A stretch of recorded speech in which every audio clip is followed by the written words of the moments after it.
back before they put this oil well here, I built this hut, and it was all woods back through here too, and I built a road to get back to it on the four-wheeler, and I'll show you that right now. So back behind me is a really low spot. If you can see those railroad ties, and then there's a lot of trees that I cut down in order to make this path so I could have yearly access back to the hut, which is right back there, because this wasn't cleared out at all back when I was 15 and built all this. I put logs right next to each other, and it's called a corduroy road, and they float on the swamp when it floods. And right now, because it's kind of dry, it's not flooded at all, but still avoid, if you're driving over it on a four-wheeler, it helps you avoid the mud.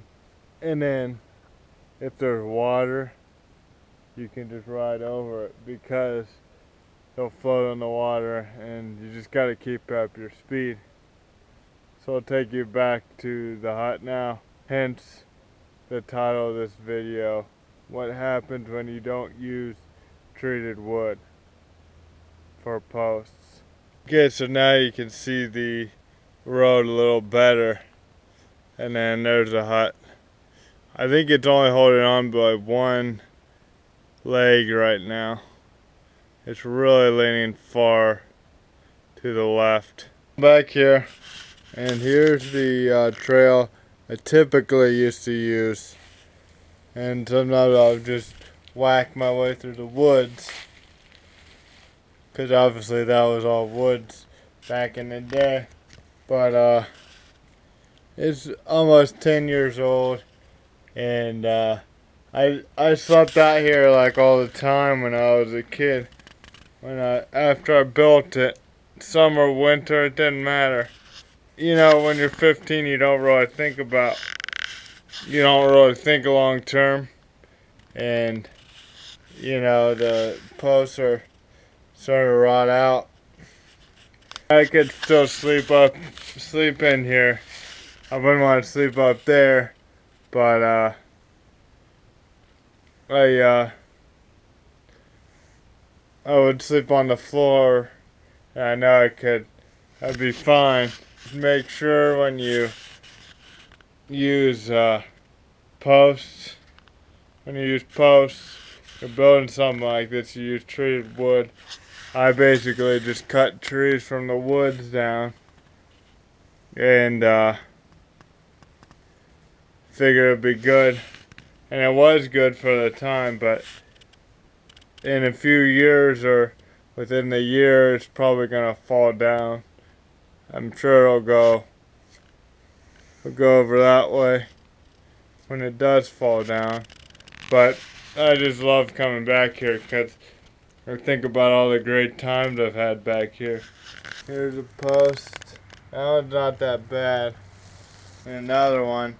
Now you can see that post is a little bit thin to be using on this type of thing to support this kind of weight that I used to have in here. And then that back one, not so much that one, but that one's really starting to go. That tree that I cut, it's dead. It was a dead tree when I cut it, so that one didn't last that long at all. Here's a wall.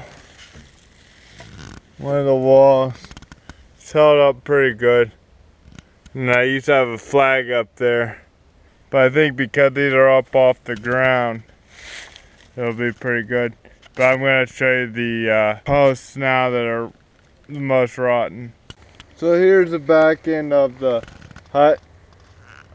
As you can see, it's definitely leaning that way.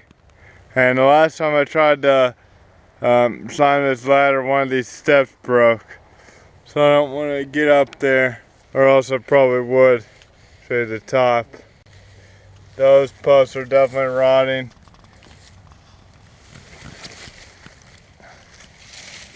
away, but here's the worst one. Right down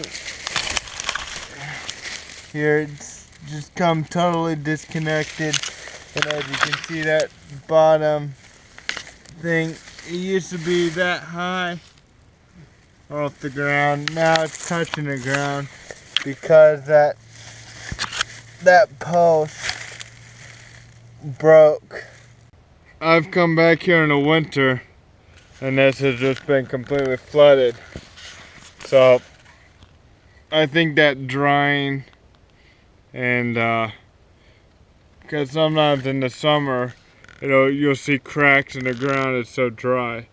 And then flooding, that really speeds up the rotting out process. Obviously if I would have used like a locust or treated wood, this thing probably wouldn't be leaning like it is right now. It was just a short-term thing that I thought I'd probably have fun in, and I did have a lot of fun back here. But it's just important to use treated lumber even if you don't think you're gonna use something for a long time, because you never know how long you're gonna use it. Okay, I'm gonna walk up over on there, get some other shots. This really did do a good job of keeping the water out when you're in it. As long as you sleep in the middle. It's got a tin roof. It's also got tarp over the tin, so that helps as well. Here's the back end of it. As you can see, there's water down there, and it doesn't go all the way to the hut, but it's pretty close. It will when it snows and then melts, and yeah, or if we get rain before we get the snow. But yeah, it's really leaning from this angle. It appears to be leaning worse than when you're close to it. Like I said, I had a lot of fun back there. Well, thanks for watching.